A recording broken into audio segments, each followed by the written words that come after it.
Hi, everybody. Welcome back to another episode of Bridge from the Past, Art Across U.S. History. I'm your host, Mary, and this series is for students like you to get ahead in your U.S. history class by using art to think about questions that don't always have easy answers. Today, we're looking at illustrations from Harriet Beecher Stowe's novel, Uncle Tom's Cabin. When President Lincoln met Harriet Beecher Stowe in 1862, he allegedly said, and I quote, "So this is the little woman that made this great war." Well, we can't prove if he actually said this. It does hint at how influential Stowe's novel was at the time.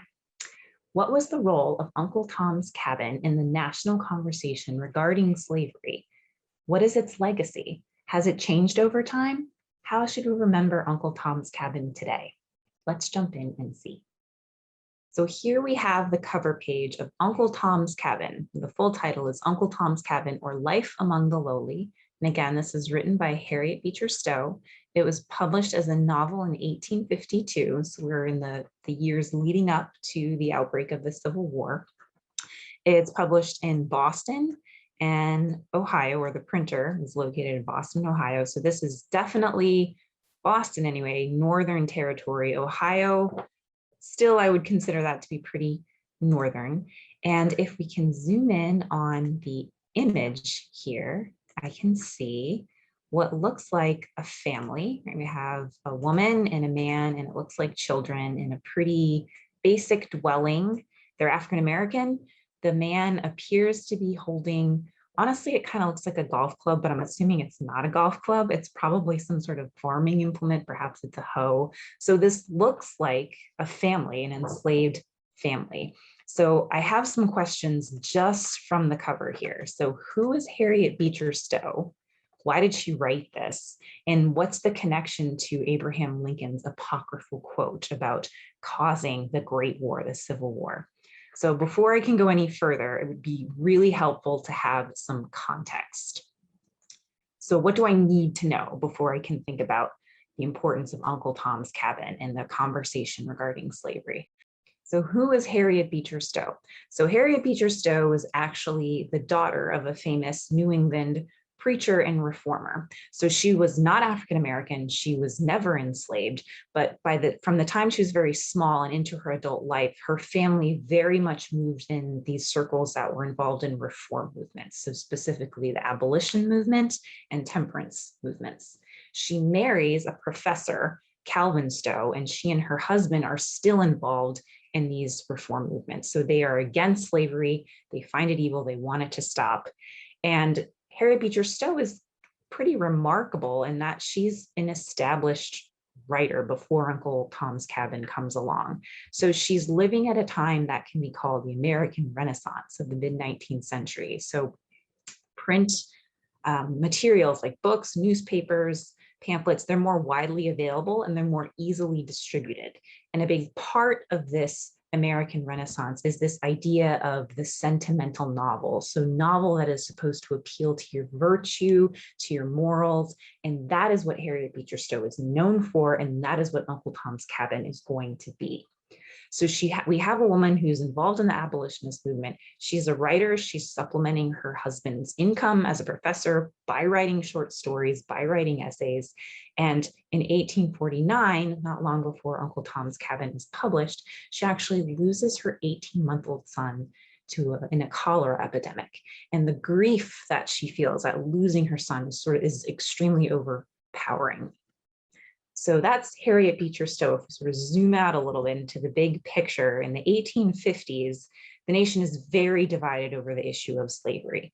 The Compromise of 1850 was really meant to just do that compromise, but it doesn't really work out too well.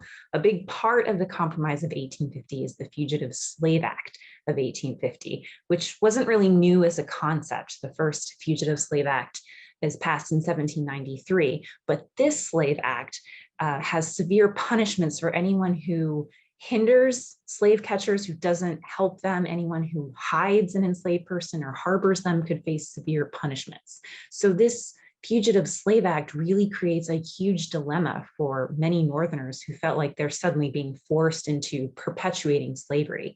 And for Harriet Beecher Stowe, who's, of this reform mindset, this is sort of the last straw.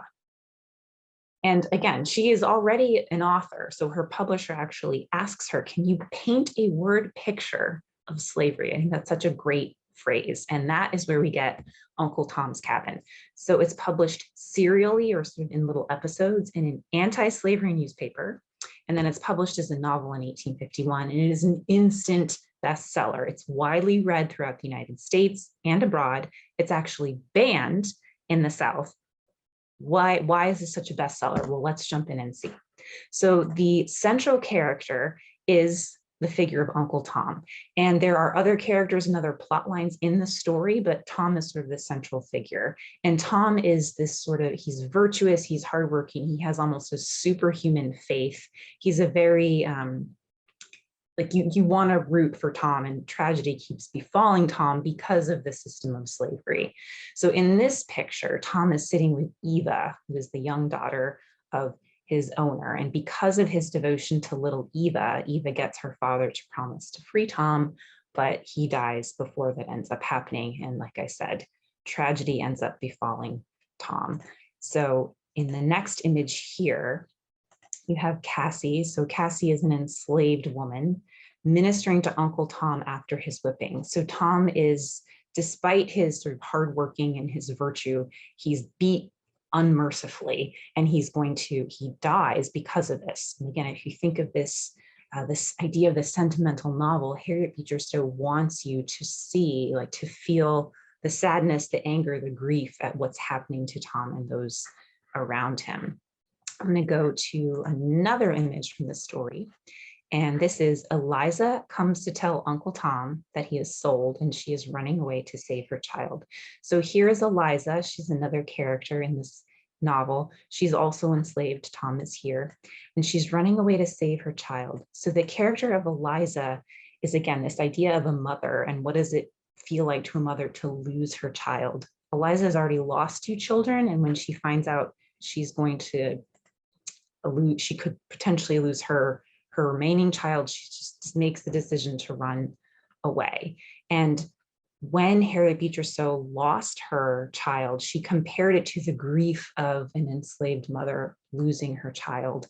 And that's actually something that crops up in slave narratives at the time. So Frederick Douglass writes about how he was purposely separated from his mother. Solomon Northup writes in 12 Years a Slave, he describes a heartbreaking scene of a mother being separated from her, sold away from her children, or children being sold away from her. So there's this idea of appealing to how horrific this system of slavery is and how it's wrecking families.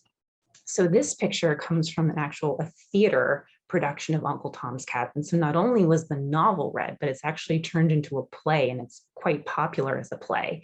And you have here again this image of Eliza escaping with her child, and it's a very dramatic scene over the ice. She does get away, spoiler, but you can see like the slave catchers and the dogs are being unleashed on this woman and her babies, which is this awful, awful scene. And Harriet Beecher Stowe is trying to communicate the inhumanity of what slavery is.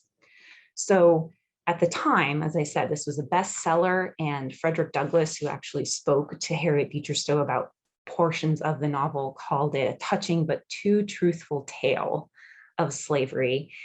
But over time, what happens is that Uncle Tom's Cabin sort of creates, and in some cases perpetuates, stereotypes of African Americans. So Uncle Tom in particular, to be called for an African American man to be called an Uncle Tom is an insult, because it's almost like you're a submissive person who always gives in to white people. And so there's definitely this sort of a mixed legacy over what was intended by Harriet Beecher Stowe, what people have thought of the novel over the years. So it's a really interesting conversation about what was its intent, how was it received in more modern times. So now I'm going to kick it over to you. What do you think? How should Uncle Tom's Cabin be remembered? We learned that Uncle Tom's Cabin did not cause the Civil War, but the book was certainly an important part of the national conversation on slavery in the 1850s.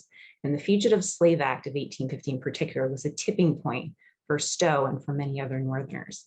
And over the years, African-American writers and scholars have had differing views on the legacy of the novel, but its reach when it was published in 1851 and 1852 really can't be denied.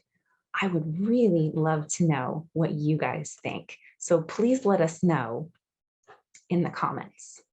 If you learned something, please like this video and be sure to subscribe to our channel. We'll be publishing other videos and contests and resources to help you through the school year. I will be back soon with another image to help us think about the complexity of American history. So until then, everybody, take care.